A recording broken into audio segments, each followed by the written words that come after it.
ሊትር ቤንዚን በብላክ ማርኬት ከ250 ብር በላይ ገዝተን ሰርተን መተዳደር በጣም ከብዶናል ሲሉ የሰመራ ከተማ አሽከርካሪዎች ገልጸዋል።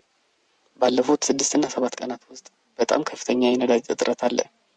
የአፋር ክልል ንግድ ቢሮ በአፋር ክልል በተለይም ሰመራ ከተማ ያሉ ባለ 3 እግር ተሽከርካሪ አሽከርካሪዎች ቤንዚን ከማደያ እንዳይቀዱ በመከልከላቸው 1 ሊትር ቤንዚን በችርቻሮ ከ250 ብር ገዝተው ሰርተው የኑሮ ውድነቱን መቋቋም ባለመቻላቸው ተማረሩ።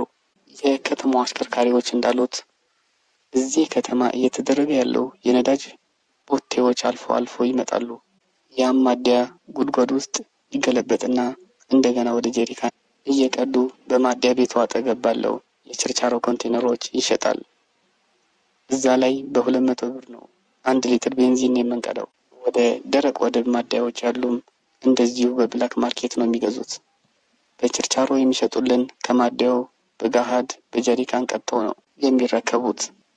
የሚቸረችሩት 1 ሊትር ቤንዚን ከ260 ብር በላይ ነው የሚሸጡት። ማደያ ላይ መቅዳት አይታሰብም።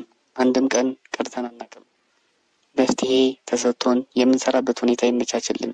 በዚህ የኑሮ ውድነት ቤንዚን በብላክ ማርኬት ከ250 ብር በላይ ገዝተን ሰርተን ገቢ ማግኘት መተዳደር በጣም ከብዶናል። ከምንለው በላይ ነው ሁሉም የተቸገረው ብለዋል።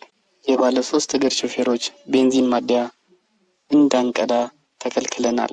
በችርቻሮና ኮንትሮባንድ ዋጋ ነው የምንቀዳው ብለዋል።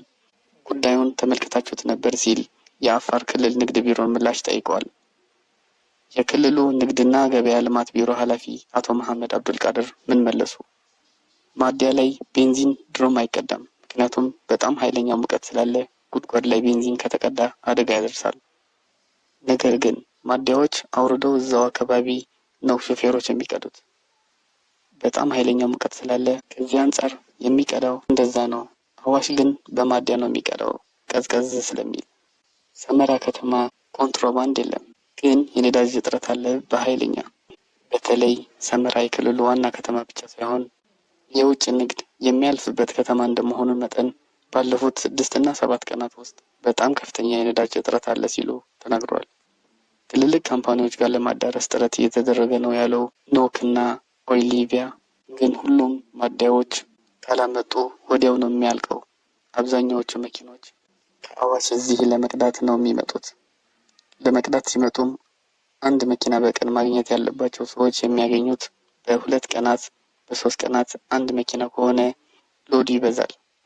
እጥረቱን ከነዳጅ ኢንጂነር ባለስልጣን ጋር ሆነን ለመፍታት ጥረት እያደረግን ነው ብለዋል።